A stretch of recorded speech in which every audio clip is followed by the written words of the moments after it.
When I finished watching the whole first season of Tokyo Ghoul, I automatically fell in love. If you watch my content, you know by now that I am totally biased toward dark psychological dramas.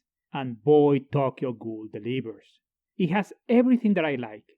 It is dark, it has pluridimensional characters, cinematography and backgrounds are bright and dark at the same time, the character design is right up there on my alley, and the score, oh boy, the score is good.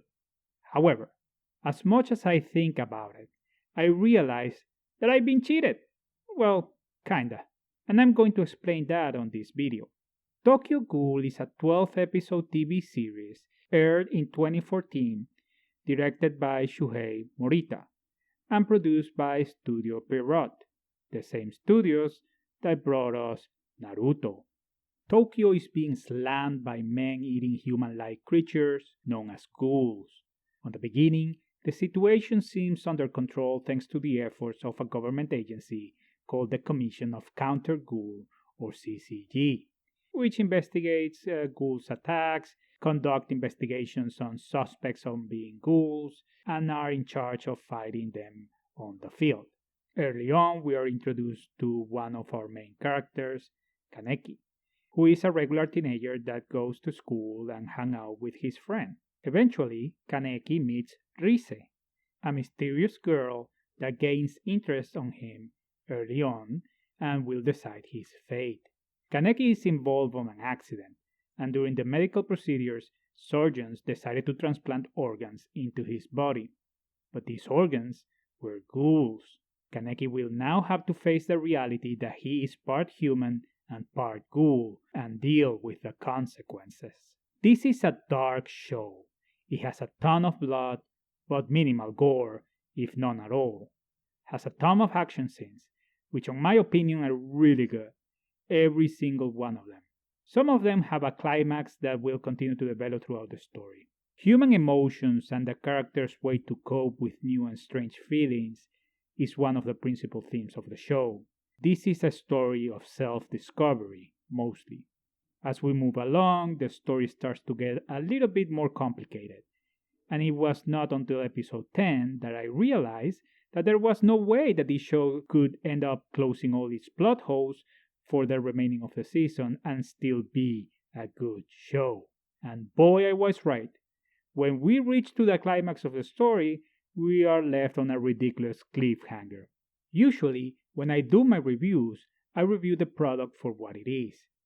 I am reviewing the season, the first 12 episodes, not the franchise. Tokyo Ghoul has sequels, spin-offs, and a manga. Therefore, to be fair, when I provide my rating at the end of this video, I will be judging its 12 episodes, nothing more. And of course, when you leave the story without an ending, this affects my rating. Kaneki is one of our two main characters. He is very intense and has the right to be. At the beginning, he has to deal with not only the physical changes that he is going through, but also a psychological trauma in which he feels that he is detaching from his humanity. We follow his story that has a lot of up and down, and he does not have a personality strong enough to deal with all the trauma. So every time he is challenged, he struggles. However, throughout the story, he is able to keep a balanced psychosis. He never goes completely mad, but he goes very dark, and I love that. Now, at the beginning of this review, I mentioned that I felt cheated by the show on the way that I like it at first glance. And one of the reasons, and the most important one, is Kaneki's portrayal.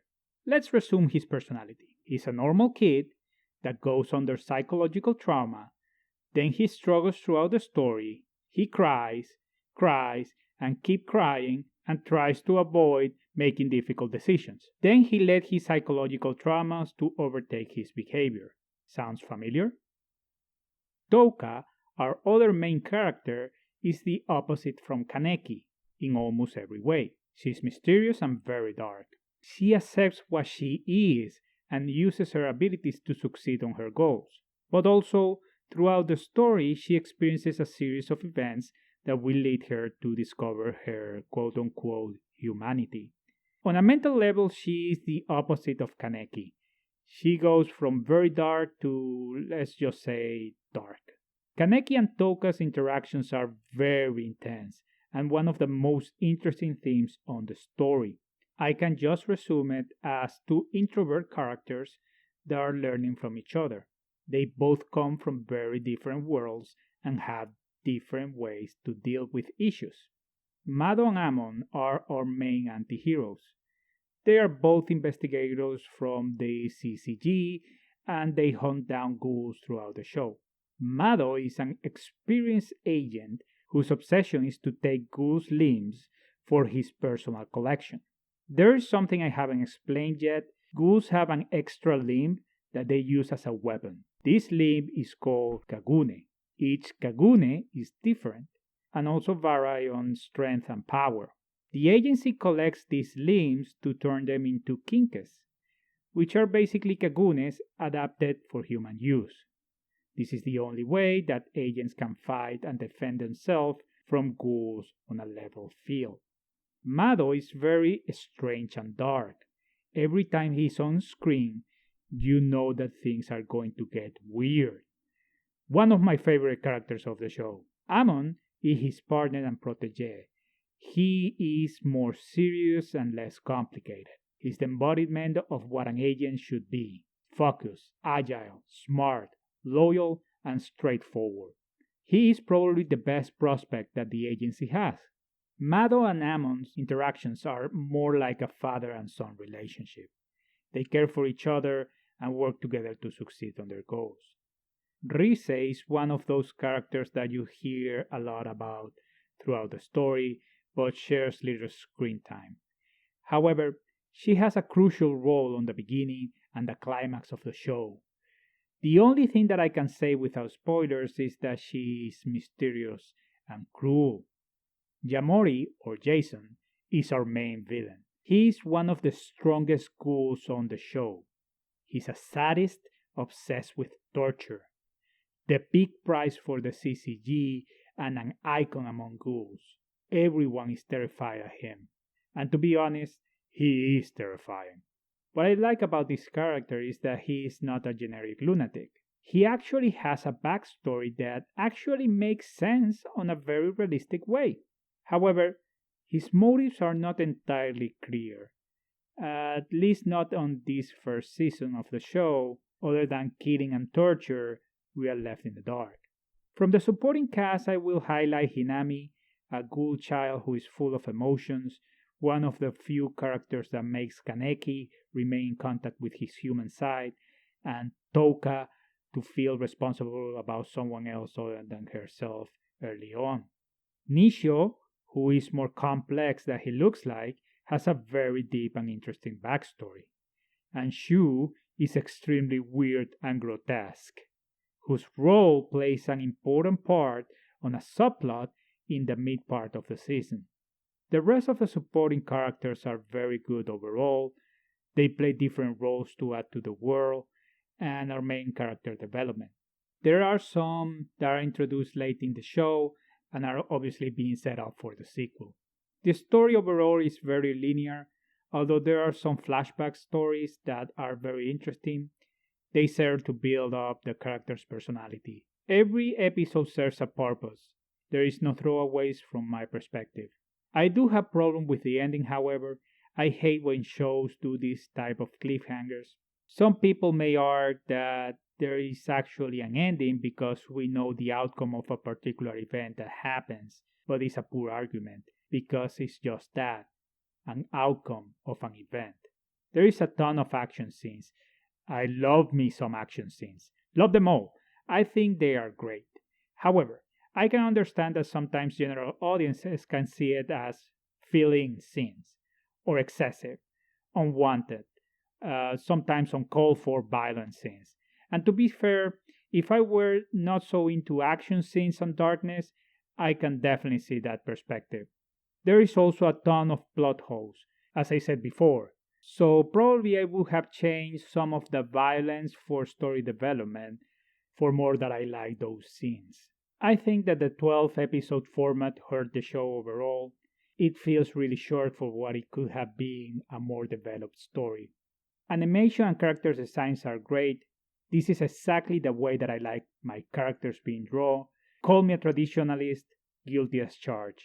The cinematography is very unique, a perfect balance of dark and bright, neon color with black backgrounds are beautiful and very catchy to the eyes. However, the city felt really clean and shiny. That pulled me out of the story a couple of times.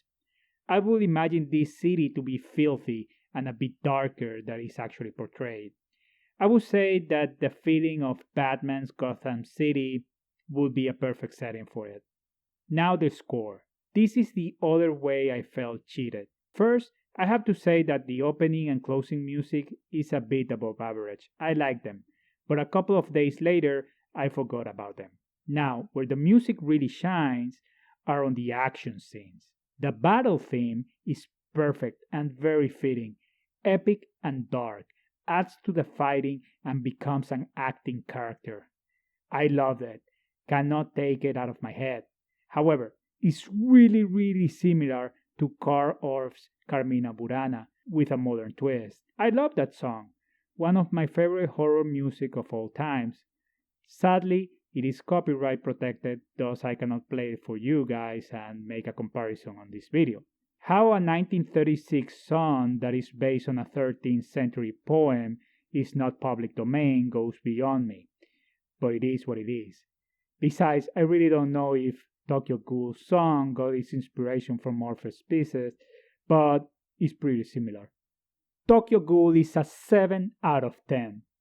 Almost an 8, but its weak ending, several plot holes, and what it could be considered by some excessive violence, it hurts the show overall. Perhaps I will reevaluate this rating after I watch the sequel. However, for now it's a 7, and also it earns a must-watch recommendation. Overall, it's one of the best psychological dramas that I have seen on an anime format on recent years. Very strong character development, design, cinematography, and music. Guys, thank you all so much for watching. Please remember to drop a like if you liked the video, and don't forget to subscribe. I publish Evangelion and other anime content in my channel every week, and I hope to see you there very soon.